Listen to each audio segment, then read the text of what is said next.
By the winter of 1240, the Mongol invasion had already shattered much of Kievan Rus, and the armies of Batu Khan now stood before Kiev, a city that represented the political, religious, and cultural heart of the region.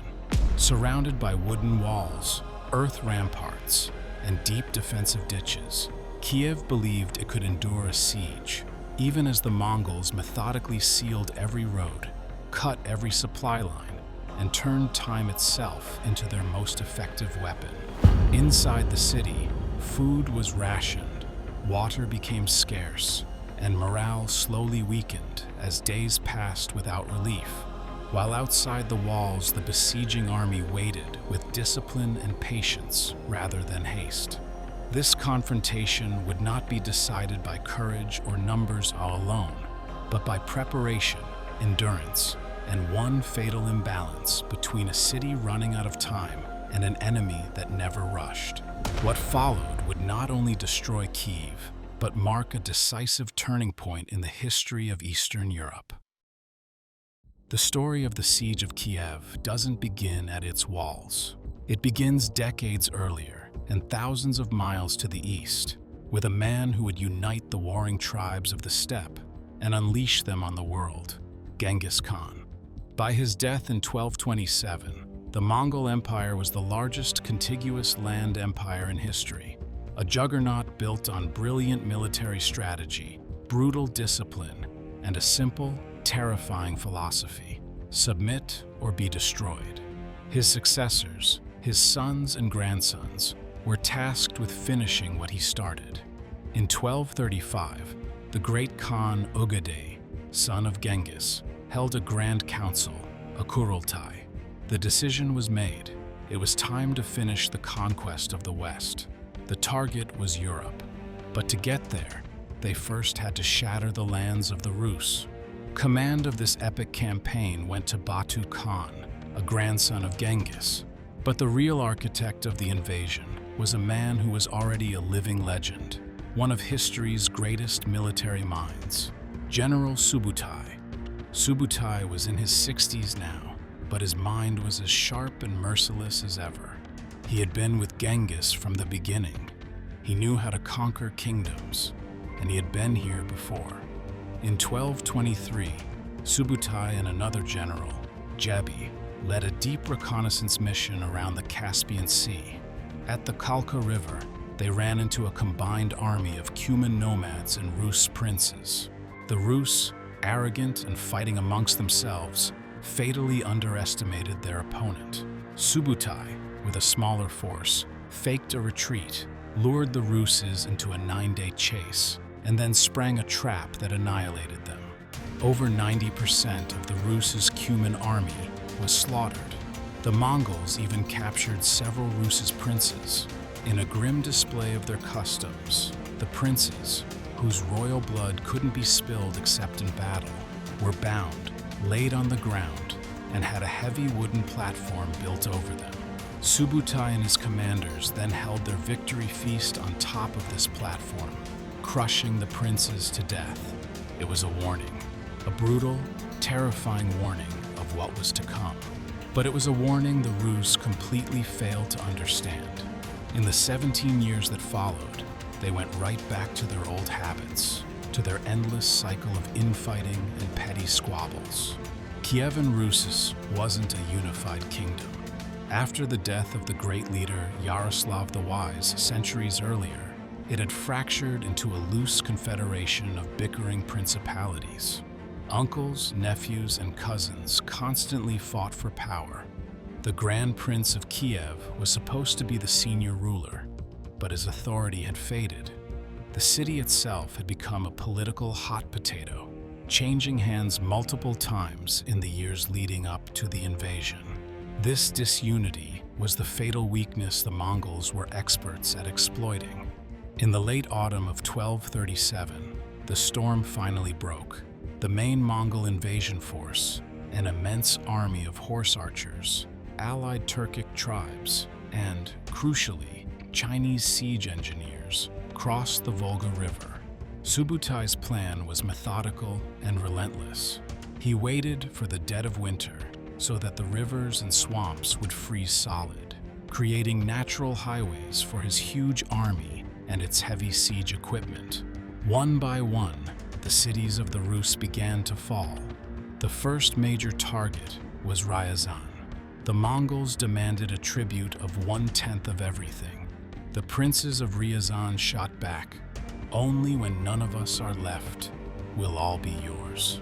For 6 bloody days, the city held. On the 7th, the Mongols broke through and enacted their terrible price for defiance. The city was annihilated, burned to the ground, its people slaughtered.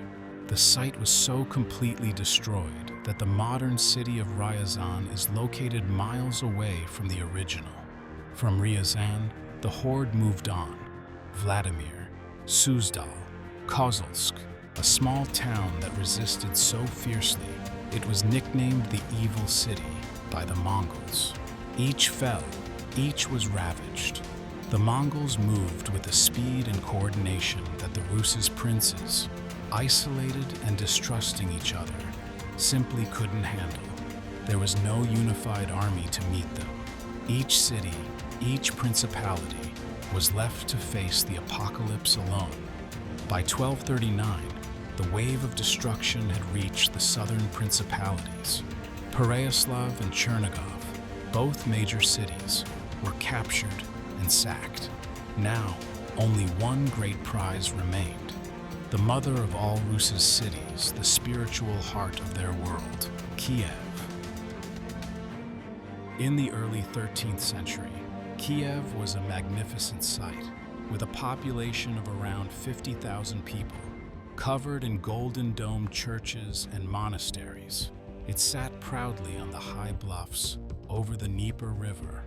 For centuries, it had been a vital hub on the trade route from Scandinavia to Constantinople, a center of wealth, culture, and Orthodox Christianity. But its glory was already fading. The sack of Constantinople by the Fourth Crusade in 1204 had crippled its main trade partner, and the constant infighting had taken its toll. Still, it was a powerful symbol, the cradle of Rus civilization, and to the Mongols, it was the final obstacle blocking their path into Poland and Hungary, the gateway to Europe. At this critical moment, the city was effectively leaderless.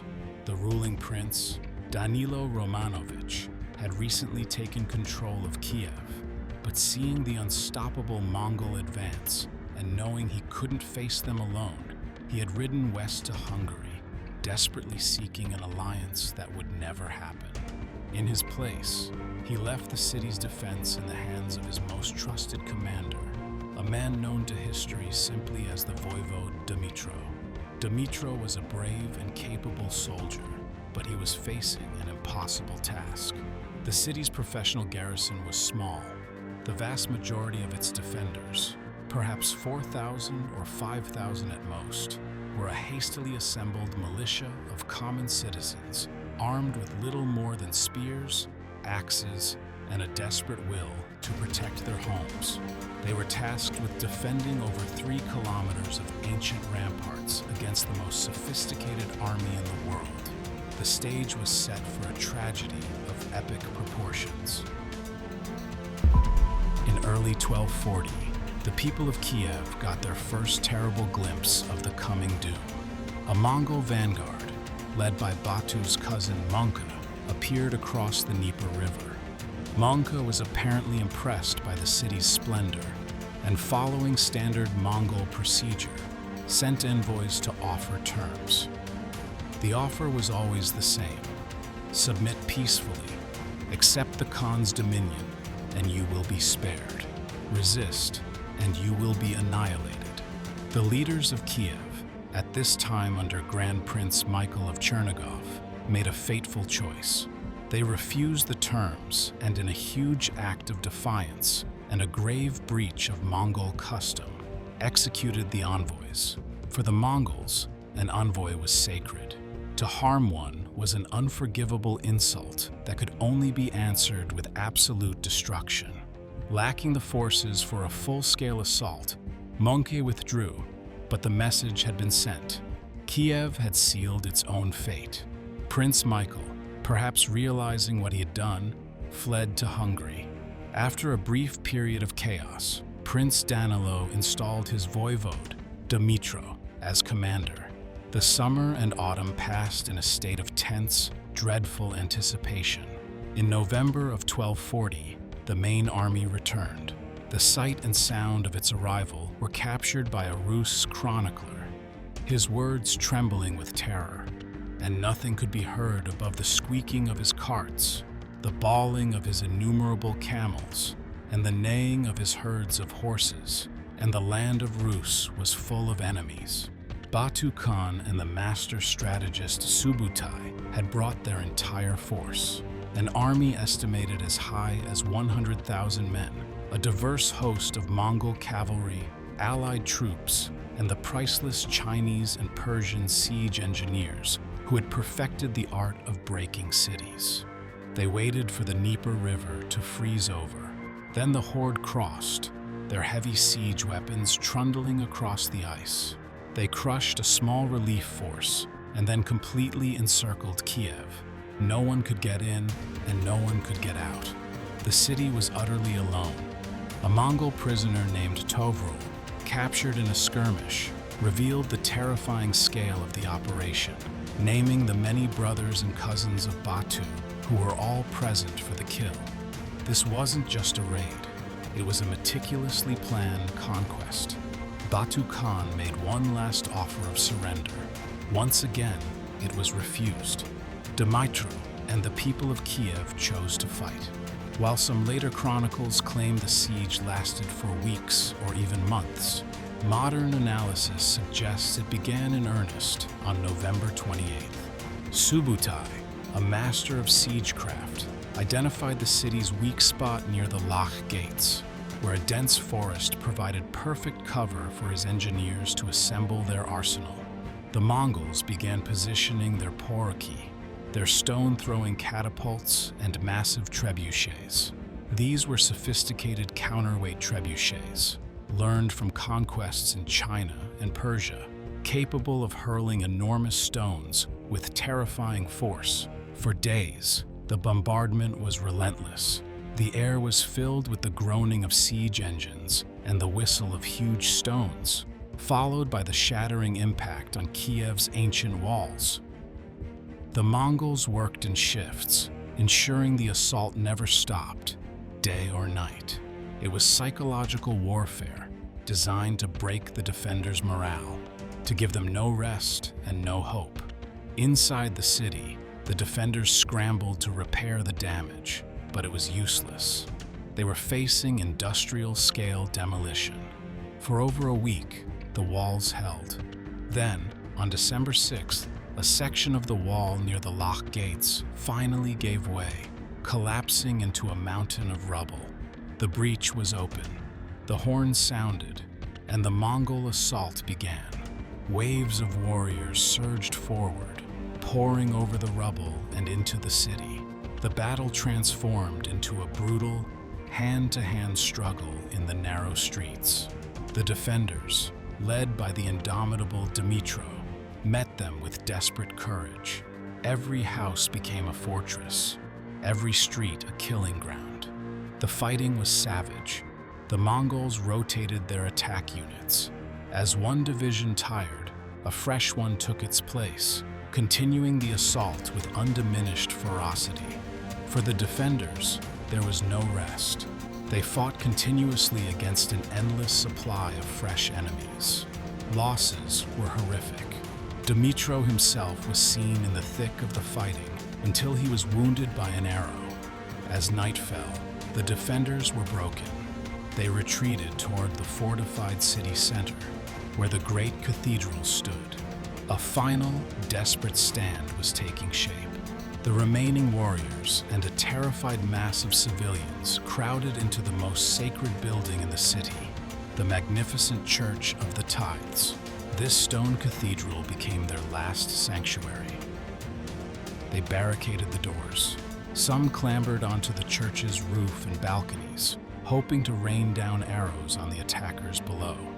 The next day, As the Mongols swarmed the church, a final tragedy struck. The balconies and roof, overloaded with the weight of so many people, groaned and then collapsed inward with a terrible crash, crushing hundreds of the last defenders and civilians. The Mongols stormed what was left of the church, and the last pockets of resistance were extinguished. The battle was over. On St. Nicholas's Day, December 6, 1240, after a siege that some sources say lasted 9 days, the great city of Kiev had fallen. The aftermath was an apocalypse. Mongol doctrine was clear. A city that resisted was made an example of. Mercy wasn't a consideration. What followed was a systematic, pitiless slaughter. The Mongol warriors went from house to house, killing indiscriminately. The scale of the massacre is hard to comprehend. Of a pre-siege population of around 50,000, it's estimated that only about 2,000 people survived. Many were likely taken as slaves or artisans and sent back to the Mongol capital, but the rest were put to the sword. The city itself was set ablaze. Of the 40 major buildings and churches, only 6 were left standing amid the ruins. St. Sophia's Cathedral, miraculously, was one of them. 6 years later, in 1246, a papal envoy named Giovanni da Pian del Carpini passed through the area. His account is chilling, though some historians note it contains contradictions and question if he might have been describing another ruined town. Still, he wrote, "When we were journeying through that land, we came across countless skulls and bones of dead men lying about on the ground." Kiev had been a very large and thickly populated town, but now it has been reduced to almost nothing, for there are at the present time scarce 200 houses there, and the inhabitants are kept in complete slavery. The once great metropolis had become a field of bones. In the midst of this carnage, there was one strange act of mercy. Voivode Dmytro, wounded but alive, was captured and brought before Batu Khan. Perhaps out of respect for his enemy's fierce courage, a trait the Mongols often admired, Batu spared his life. While his city burned and his people perished, Dmytro was allowed to live, a lonely survivor of the stand he had so bravely led. The fall of Kiev was a pivotal moment. For the Mongols, the gateway to Europe was now wide open. They unleashed their armies on Poland and Hungary in the following year, winning stunning victories at Legnica and Mohi. The invasion of Central Europe was only halted by the unexpected death of the great Khan Ugadi back in Mongolia in late 1241, which forced Batu to withdraw. For the lands of the Rus, the fall of Kiev was the definitive end of an era. The region was shattered. The principalities were forced to submit to Mongol rule, becoming vassals of what would be known as the Golden Horde. For the next 240 years, Rus princes would have to travel to the Khan's capital to pay tribute. The destruction was so total that the center of Rus's power shifted permanently. Kiev would take centuries to recover. Other cities, like Novgorod, grew in importance, and a new power began to emerge far to the northeast. A once minor principality that learned to work with the Khans, Moscow. In a profound historical irony, the destruction of Kiev paved the way for the rise of Muscovy. The impossible siege of Kiev stands as a testament to both incredible heroism and brutal reality.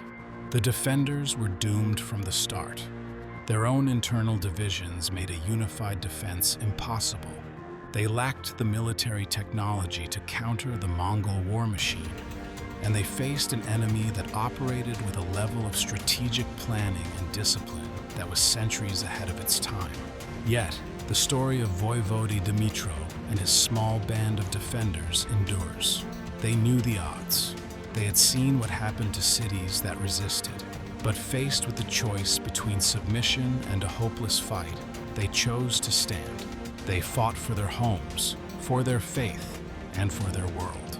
Their sacrifice couldn't save their city, but it left a story of courage so profound that even their conqueror, the mighty Batu Khan, felt compelled to acknowledge it. It was a fight that was decided before it began, but it's in the fighting, not the winning, that their legacy was forged. The fall of Kiev in 1240 was a brutal, world-altering event. It marked the end of one era and the violent birth of another. It showed with terrifying clarity the power of the Mongol military and the catastrophic consequences of disunity. But looking back through the smoke and ruins, it's also a story that asks a timeless question. What's the value of fighting a lost cause? The defenders of Kiev couldn't win. Victory was never a possibility. But in choosing to fight anyway, they left an indelible mark on history, a testament to the human spirit in the face of impossible odds. What do you think? Was their defiance a futile, wild gesture or a necessary stand? Let us know your thoughts in the comments below. Thanks for watching.